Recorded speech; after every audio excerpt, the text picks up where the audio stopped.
Hello, this is Mrs. Ringrose, continuing our quest for knowledge on quadrilaterals. We've done an activity where we talked about some properties for each of the individual ones, so maybe this one isn't going to be too much of a stretch.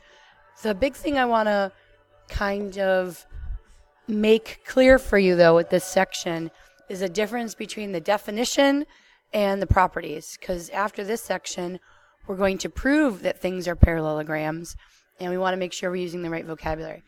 The definition, or by definition, of a parallelogram is a quadrilateral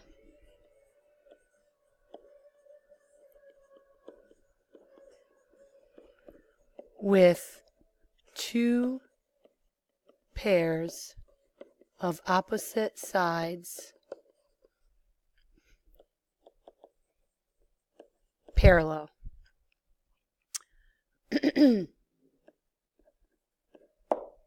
Okay, so the word parallel is in the word parallelogram, and so that's how we come to remember that it's by definition is when we know that the sides are parallel. So if we see any quadrilateral and all we're told about the quadrilateral is that this pair of opposite sides are parallel and that these pair of opposite sides are parallel, then bam, we know it's a parallelogram.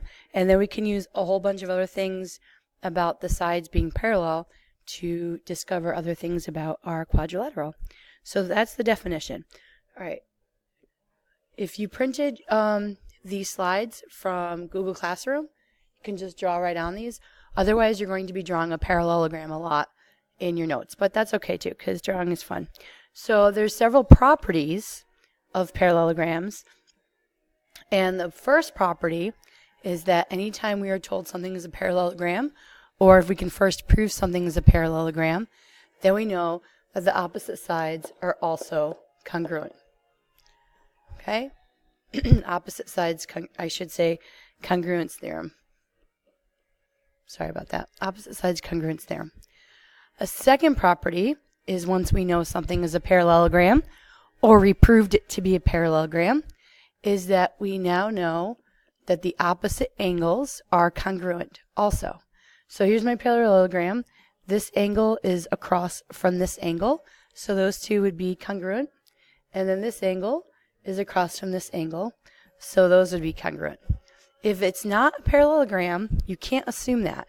You know, sometimes we're just drawn quadrilaterals, and that's not supposed to be parallel, and you can't, say that those angles are congruent.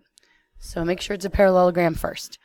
And also another tip is clearly there's two acute angles and two obtuse angles. Make sure you're matching up the right ones that are congruent. Next up is consecutive angles. So this has to do with our consecutive interior angle theorem, because if I draw in these lines like they're extended and I consider this side a transversal, then I have angle 1 and angle 2, and we learned that consecutive interior angles are supplementary. So it's the same thing. So that's saying the measure of angle 1 plus the measure of angle 2 is equal to 180 degrees. That's what supplementary means. And then the final property that we're going to talk about today are the diagonals. So I'm going to draw in a diagonal here and draw in a diagonal here. All right. So hopefully you're noticing that those diagonals are not perpendicular. They're not supposed to be. Some quadrilaterals do have perpendicular diagonals, but not all parallelograms do. Hopefully you're also noticing that these diagonals are not congruent. From my obtuse angles, it's a shorter distance, so that one is going to be a little bit shorter than the diagonal that's connecting my acute angles. However, they do bisect each other. So that means that this piece is equal to this piece, and the measure of this piece is equal to the measure of that piece.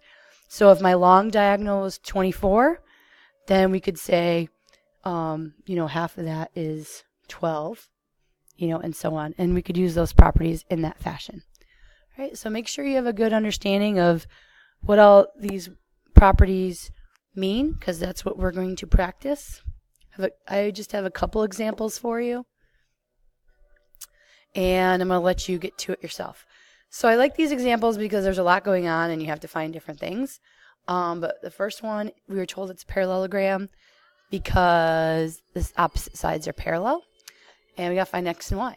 So AB is going to be equal to DC because they are opposite sides of a parallelogram. So I would set this equal to each other, minus 4, and I learned that x is 8. I also know, because it's a parallelogram, that my opposite angles are going to be, I don't want to say measure and congruent. My opposite angles are congruent, which means that their measures are equal. So quite simply, y equals 65. I don't need to do any solving. All right. Number 1, find FG. FG is the side opposite HE, and it's a parallelogram, so they are equal. Find the measure of G. G is the angle that's across from angle E, and they are going to be equal. Number 2, finding the values of x and y again. So y plus 3 is going to be equal to 18 because those sides are opposite each other. And then J, the measure of angle J, is going to be equal to the measure of angle L because they're opposite each other.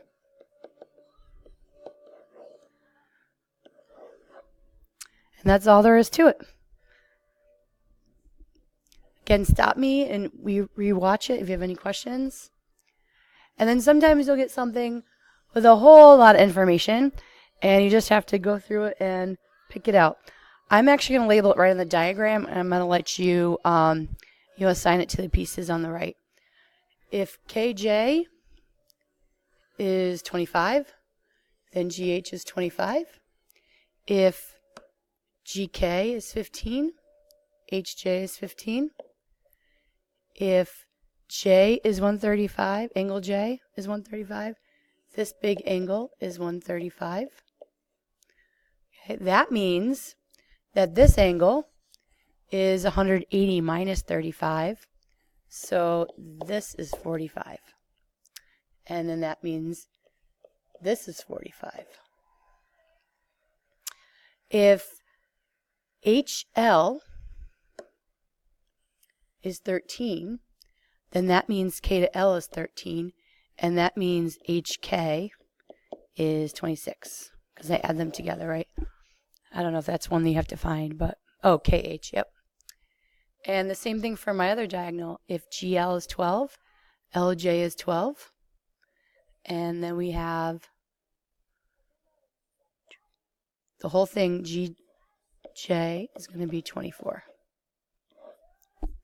Okay, so hopefully that's enough information to help you get started. I don't know if we talked about it, but the diagonals are actually also going to bisect the angles. So if you're looking for any of those pieces of the angles, you would divide it by 2. So 135 divided by 2 will give you those 2 smaller angles. And 45 divided by 2 will give you those angles. All right, let me know if you have any questions on this, because this is a pretty basic understanding of how to use all those properties. All right, and then here's something that you could practice in your notebooks. It's directly from the textbook, as most of these examples are.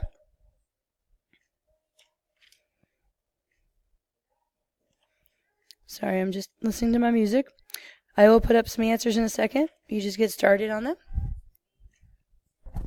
Okay, so I posted all the answers to those. If you're still working on them, make sure that you pause it at this time. And if you're ready for the answers, here's the answers that I got.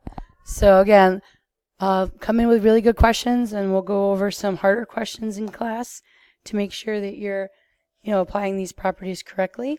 And have a great day. I hope you learned a lot about the properties of parallelograms.